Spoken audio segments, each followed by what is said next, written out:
Halo sahabat Yellow Channel, jumpa lagi di acara yang luar biasa ini.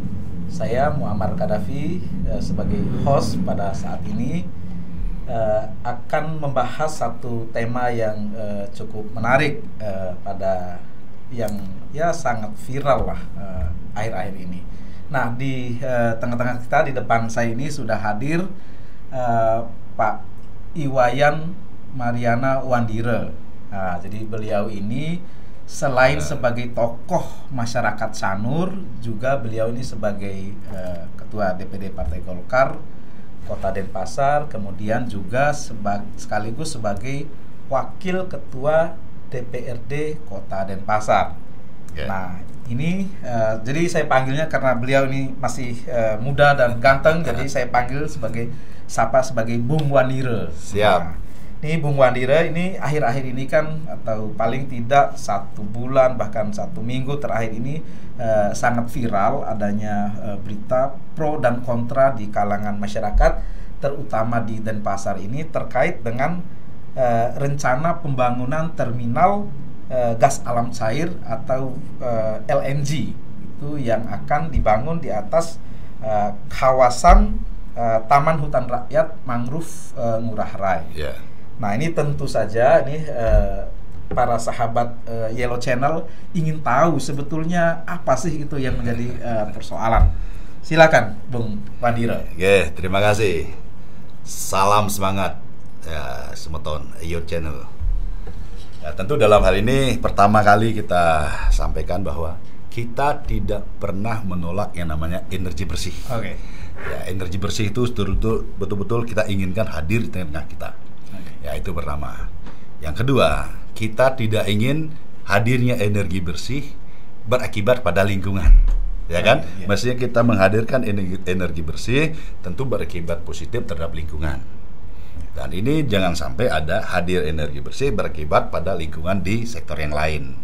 Itu yang kedua. Tentu dalam hal ini kenapa ada riak-riak pergerakan penolakan?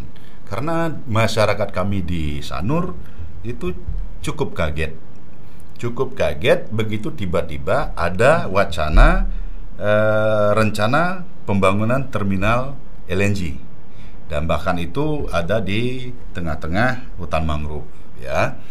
Yang mana kita ketahui bahwa hutan mangrove memang kita pelihara, kita rawat, dan kita harapkan menjadi sebuah paru-paru kota. Nah, yang tidak gampang dan tidak mudah untuk menghidupkan satu pohon mangrove itu, karena banyak sekali gangguan-gangguan untuk menghidupkan itu, terutama habitat aida kepiting yang bisa juga memotong pucuk-pucuk mangrove kalau kita tidak rawat dengan baik, kalau kita awasi. Dan sekarang kalau kita melihat pada kondisi sekarang ini, existing yang akan dipakai rencana pembangunan terminal LNG ini itu pada awalnya kalau tidak salah tahun 95 itu dia berfungsi sebagai tambak udang. Ya, karena ada kebijakan pemerintah pada saat itu untuk menghijaukan kembali lokasi tersebut, maka tambak itu dihilangkan dan diganti dengan mangrove. Ya, kurang lebih 30 tahunan lah kita baru bisa melihat mangrove seperti yang ada sekarang. Ya, 30 tahun ini bukan waktu yang singkat. Ketika ada wacana ini akan digantikan, lokasi ini mau digantikan di mana, posisi di mana, sudah barang tentu kita melihat merawat ini yang sangat sulit untuk sampai dia tumbuh berkembang seperti dalam kondisi kita membutuhkan waktu 30 tahun untuk mendapatkan wajah hutan seperti itu. Oke, baik. Nah, itu kalau kita simak ini kan lebih banyak ke alasan lingkungannya. Lingkungan. Nah, kemudian adakah alasan-alasan yang lain gitu? Misalkan, sebentar. Ini lingkungan dulu lah. Ini lingkungan dulu. Apa lagi yang ingin disampaikan terkait dengan lingkungan? Nah, ini terjadi dulu itu kan merupakan kalau zona di hutan itu kan namanya blok. Kalau pada awalnya blok itu blok konservasi. Blok konservasi ya. Artinya tidak boleh ada hal-hal yang pergerakan lah di sana. Artinya secara regulasi pun itu Tidak boleh, ya, tidak mungkin. Tetapi tidak tahu menau di tahun 2001 menurut data dari Walhi ada perubahan dari konservasi ke blok khusus. Nah, blok khusus pun ada persyaratan-persyaratan di sana. Nanti bisa kita lihat secara secara langsung blok-blok persyarat-persyarat itu ada aktivitas manusia, tidak adanya hewan, atau kondisi hutan itu gundul, atau kondisi hutan tumbuhannya jarang. Nah, kalau sudah berubah gitu dari blok konservasi menjadi khusus itu apakah juga ini persyaratannya dari konservasi ke khusus itu yang pertama kita melihat ada nggak aktivitas manusia di sana? Tidak. Apakah hutan itu jarang-jarang tumbuhnya? Lebat. Apakah tidak ada habitat hewan-hewan yang ada di lingkungannya? Ada. Kalau itu ada semua, tentu itu tidak diperbolehkan untuk dirubah bloknya. Gitu loh. Karena ini kerapatan hutan sangat rapat, aktivitas manusia tidak ada sama sekali, habitat hewan yang ada banyak, burung, biawak dan lain sebagainya dari sana, berbagai macam jenis burung kan. Nah, itu sudah tidak memenuhi persyaratan untuk dirubah menjadi blok khusus.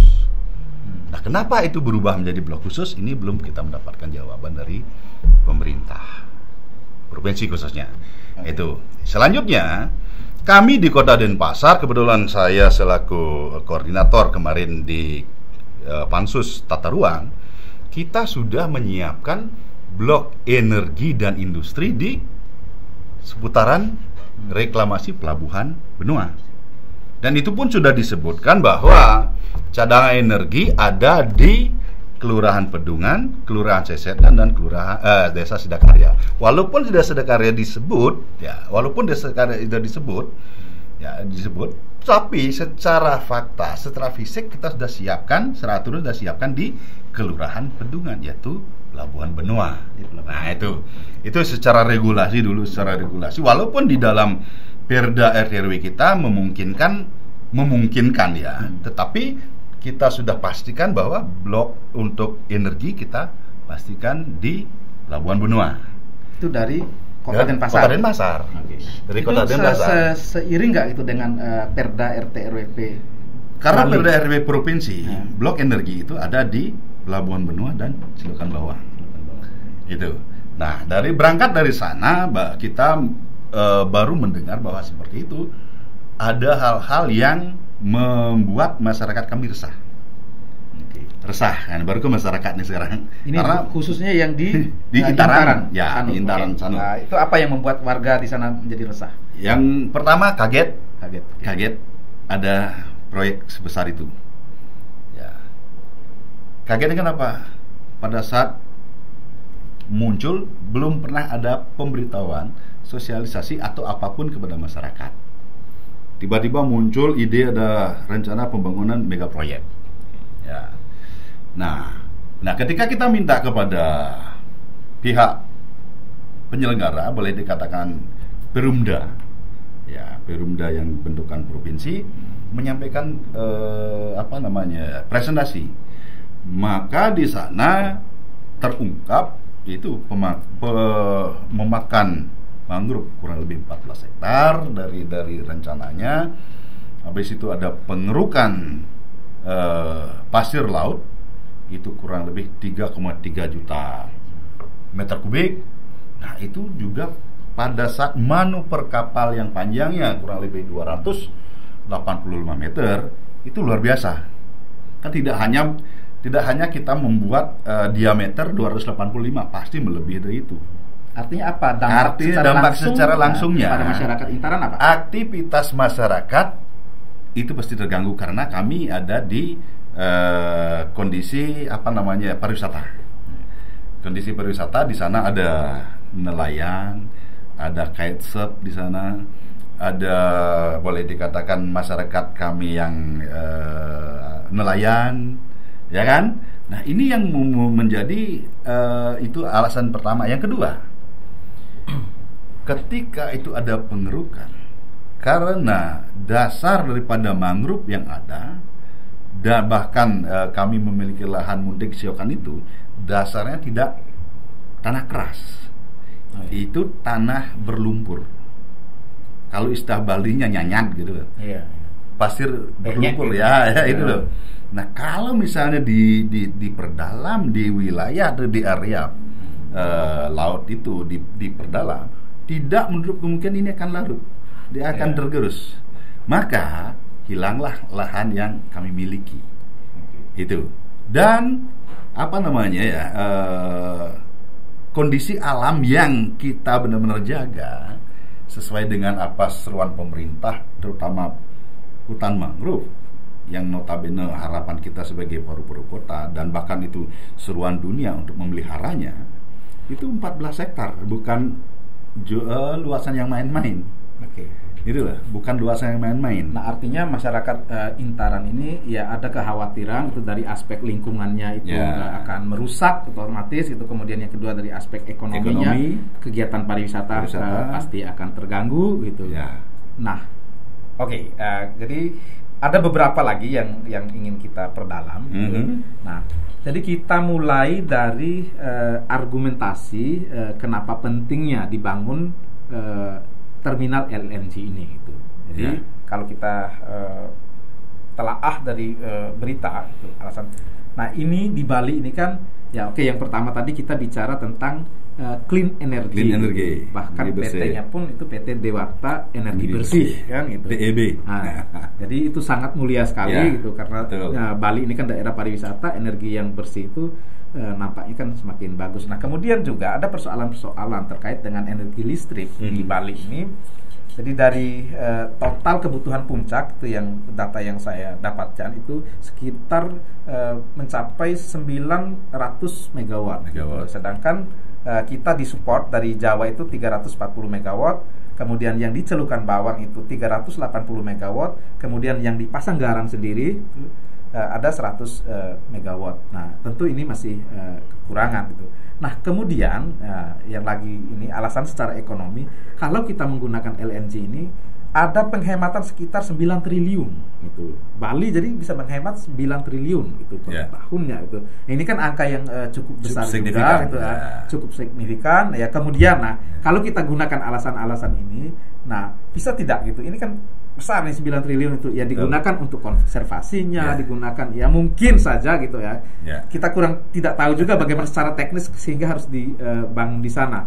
Nah, dari argumentasi ini bagaimana Bung Wandira melihatnya? Atau ada nggak sih solusinya seperti apa? Ya, begini. Nah, kalau memang itu bisa menghemat 9 triliun, ya 9 triliun rupiah di dalam hal ini, kan lebih bagus kita bangun pada posisi yang sudah ada sekarang. Kan lebih banyak menghemat.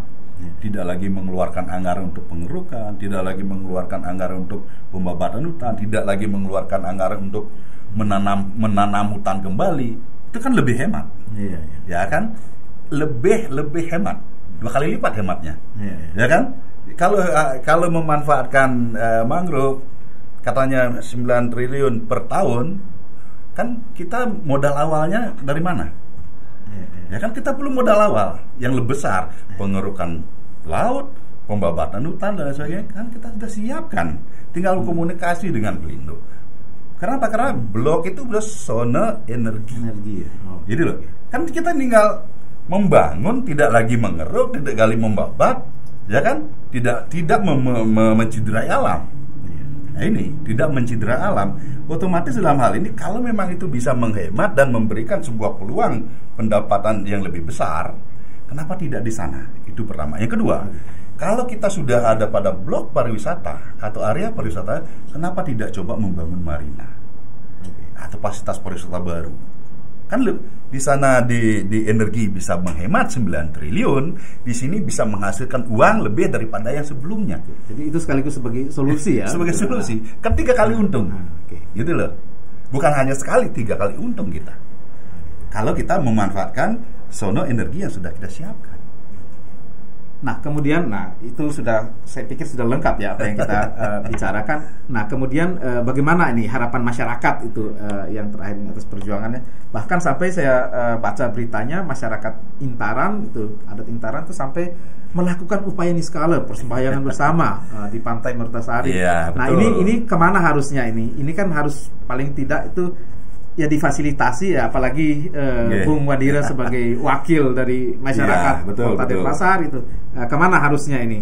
Yang jelas kita sudah melakukan upaya-upaya untuk meminimais gerakan-gerakan masyarakat. Kita sudah bersurat kepada gubernur dari desa adatnya, sudah menyampaikan aspirasi kepada Dewan Provinsi, sehingga dalam hal ini untuk meminimais kondisi pergerakan massa. Nah ini kita ingin mendapatkan respon balik daripada gubernur secepatnya dari provinsi, khususnya Komisi 3 kemarin menerima kita yang membidangi tata ruang. Otomatis kita secara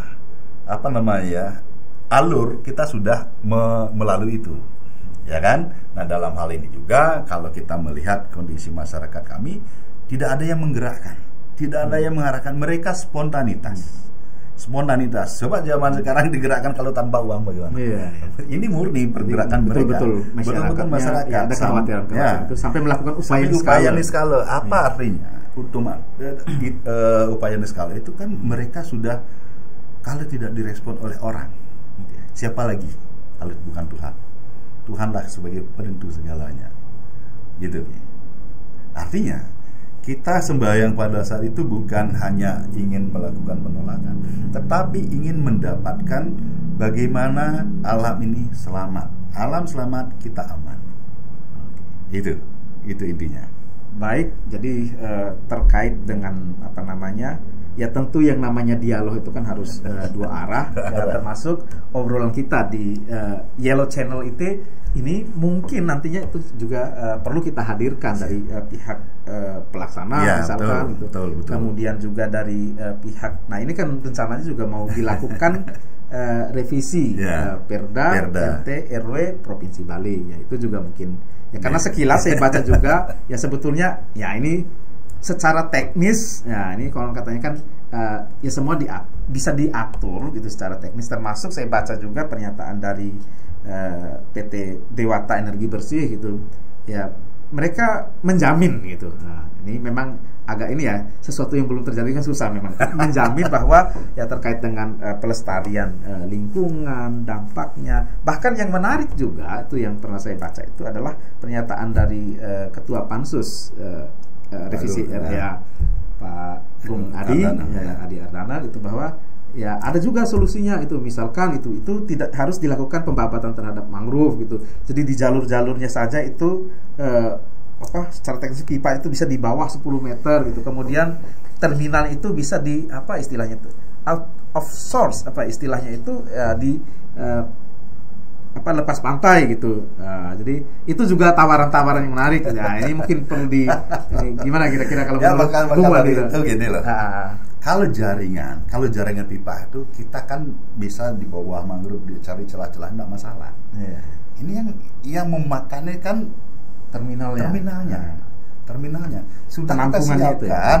Ya. Kita sudah siapkan. Bahkan kemarin sempat kami tanya itu dari PT DEB menyampaikan bahwa ini salah satu upaya untuk meningkatkan PAD. Ya. Apakah hanya ini bisa meningkatkan PAD?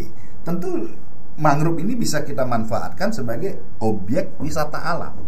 Kenapa tidak pariwisata kita kembangkan di dalam mangrove ini? Ya kan? Ya. Justru dalam hal ini kalau wisata alam kita kembangkan dalam mangrove ini, otomatis mangrove pasti akan terawat lebih baik. Okay.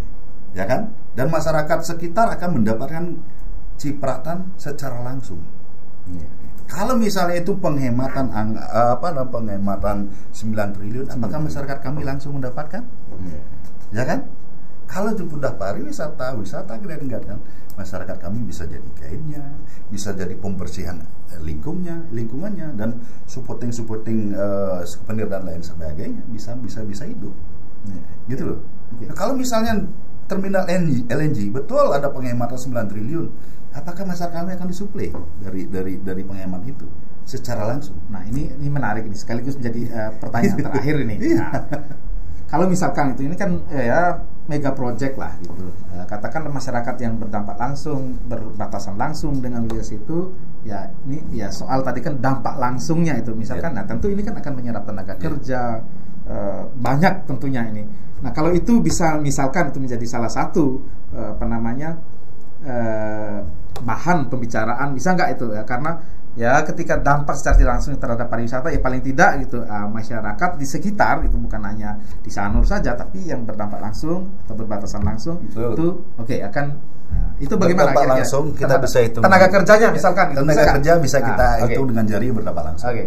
Tetapi berdampak luas terhadap kondisi pasir yang kondisi laut yang akan digeruk, pasti akan berdampak kepada sisi-sisi yang lain.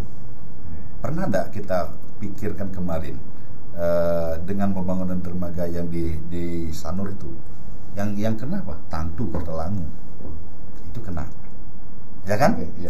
Apalagi yang sekarang kita keruk ini berubah tidak sifat arus, akan mengganas apa akan melemah, ya kan? Nah, ketika masyarakat kami hanya terdampak paling di lingkungan Banjar Tanjung, yang terdampak secara langsung Tanjung Blanjong, terus Semawang, Sindu ke utara, seandainya terjadi gerusan yang lebih besar. Nah, ini kami bukan ahlinya itu, ya kan? Itu kita belum tahu pasti. Mungkin di tempat ini juga nanti kita akan hadirkan ahlinya. Akibatnya kan seperti itu. Kan kita harus bicara kajian proyek kasat mata sekalipun bisa ditipu-tipu, ya kan? Apalagi proyek di bawah laut. Maunya ngebor 10 meter, lebih lagi dikit 15. Siapa yang tahu kan itu? Masyarakat makin nyelam. Ya kan? Harus kasat mata, beton ukuran sekian, besinya sekian. Kalau kita tidak awas dengan betul, bisa dicuri dimensinya dan lain sebagainya. Baik, Bung Mandira, saya pikir poin-poin pentingnya, substansinya kita sudah bahas itu. Ya, barangkali close statementnya sekaligus menjadi harapan dari Bung Mandira seperti apa? Silakan. Yang jelas begini, kawan-kawan dan masyarakat secara umum, harapan kami dari masyarakat Intaran, Sanur secara umumnya, bahwa lebih bagus kita mendirikan atau membangun, merencanakan terminal LNG ini pada posisi yang sudah kita sediakan. Kalau sudah di posisi yang kita sediakan dibangun, clear, tidak ada persoalan. Itu ya. Ya. Baik, teman-teman, sahabat Yellow Channel, kita sudah berbincang panjang lebar dengan Bung Wandira. Pada intinya, jadi masyarakat tidak menolak pembangunan, apalagi ini adalah pembangunan energi bersih, gitu, clean energy, yang dalam hal ini juga sangat dibutuhkan. Pulau kecil di Bali ini juga perlu energi bersih itu. Kemudian ya kalau soal penghematan segala macam masih banyak solusi-solusi yang bisa dihadirkan. Demikian obrolan kita kali ini. Kemudian teman-teman sekalian, jangan lupa untuk subscribe, kemudian like, komen, dan share konten-konten yang ada di Yellow Channel. Terima kasih, Bung Mandira. Siap. Oke.